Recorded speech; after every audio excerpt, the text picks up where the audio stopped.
And joining us now is Bishop-elect Mark O'Connell, and we are thrilled to have you here. And I have to tell you, I think one of our viewers is really thrilled.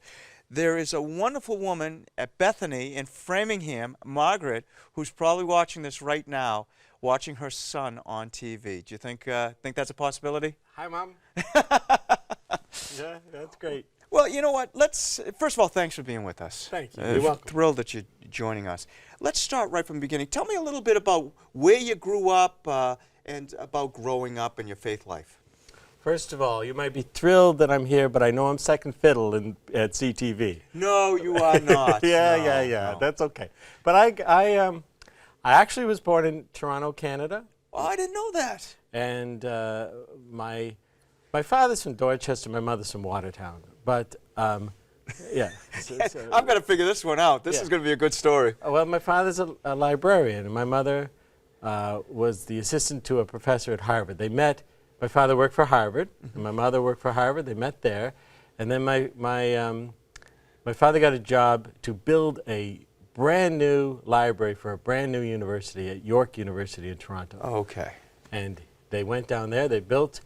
It's called the Scott Library, which is a huge undertaking. And my father went to Boston College as an undergrad, as did I. And after he built that library, Boston College asked him to come and build a library at Boston College. So he was the university librarian at Boston College from about 76 to 86 and built O'Neill Library, created what's called the Burns Library. But while they were in Canada, I came out. I'm the fourth of the fourth of four children. Now, are you a dual citizen then? I think that Canada might recognize it. I don't know if America does. Right. But I played hockey in Canada, as every kid does, and I had a Social Security card. So How long were you in Canada for? 12 years. Oh, really? Yeah. So Good hockey player? I thought I was, but we moved back to the United States in literally July 4th of 1976, and America threw this incredible party for us. Welcome back. Yeah, it's fireworks, everything. But that was our pretty much our first day back in America. But it was I had never lived in America, so we moved to Dover, Mass. I went through the Dover-Sherburne system.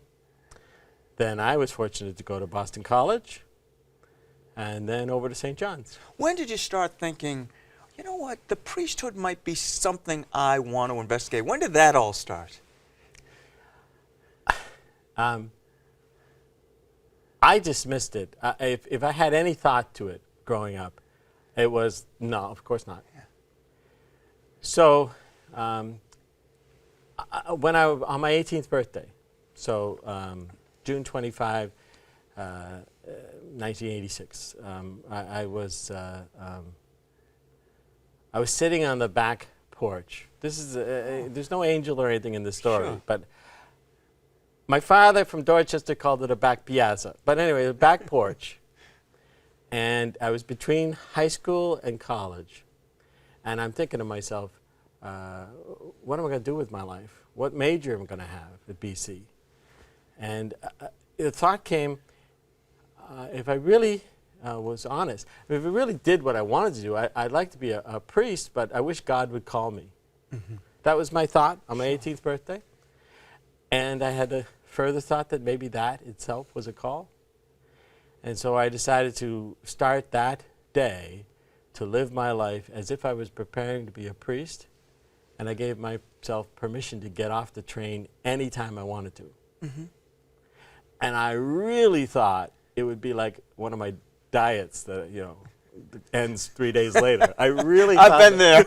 I thought that's still the case. But I never got off the train, never wanted to get off the train, couldn't be happier as a priest. I plan on being a happy bishop. Now, did anyone influence you as you were growing up? Were there any of You know who did. I do. Great guy. Yes. Well, there's a few of them, but my uncle, my mother's brother, it was Father David Delaney, who was a very dear friend of Monsignor Frank McFarland. Oh, yeah. Very dear friend. And he's since passed. And then my aunt is a Dominican sister. And in Canada, we had Passionist priests and St. Gabriel's Parish. And so there was priests in my life, I would say, especially my uncle, who influenced me. What were the years in the seminary like for you? Well, I had the shortest seminary career of anyone I know.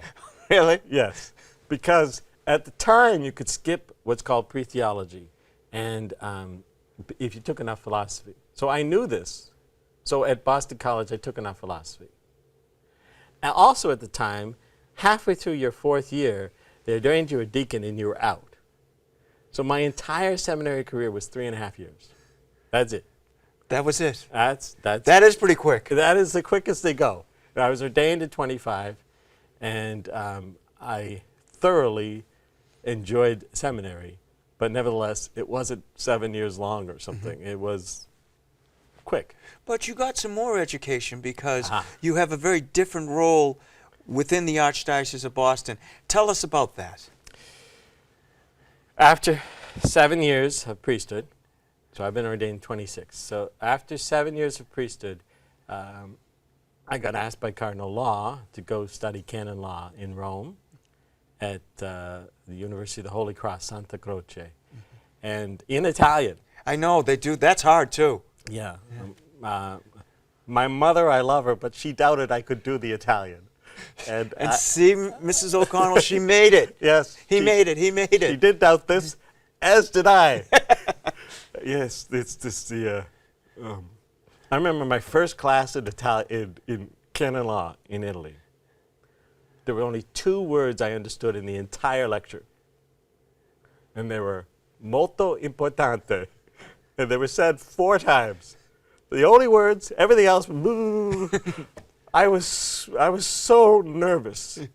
And then I had to learn not only canon law, but Italian spoken with Spanish accents, but in the end, I was fortunate to get a doctorate in canon law. I defended my doctorate in Italian, so I was able to do it. And I got a doctorate in 2002. Yeah. And then worked at the tribunal.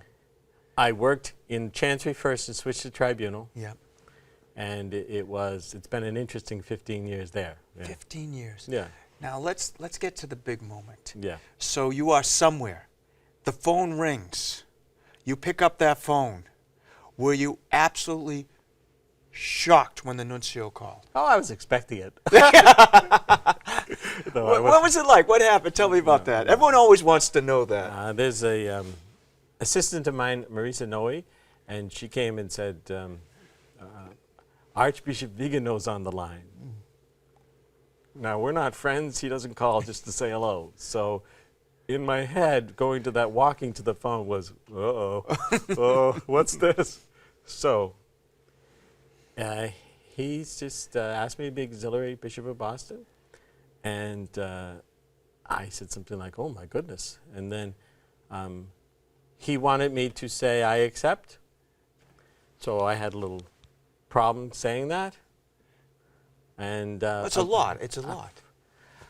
I said to him, I'm not going to say no. He said, not good enough. And now this is probably he left office like the next day or so. Yeah. And finally I said accept, and he said immediately good, because it's very difficult to be a bishop these days. And that was, when I hung up the phone, I'm just, I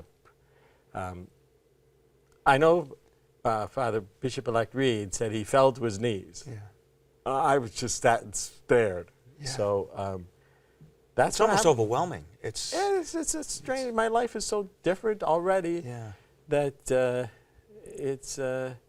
it is very strange. My head has been spinning ever since. Yes. Mm-hmm. Yeah. Who was the first person? And I know you have to hold off. You can't tell people right away. Who was the first person you wanted to tell, though?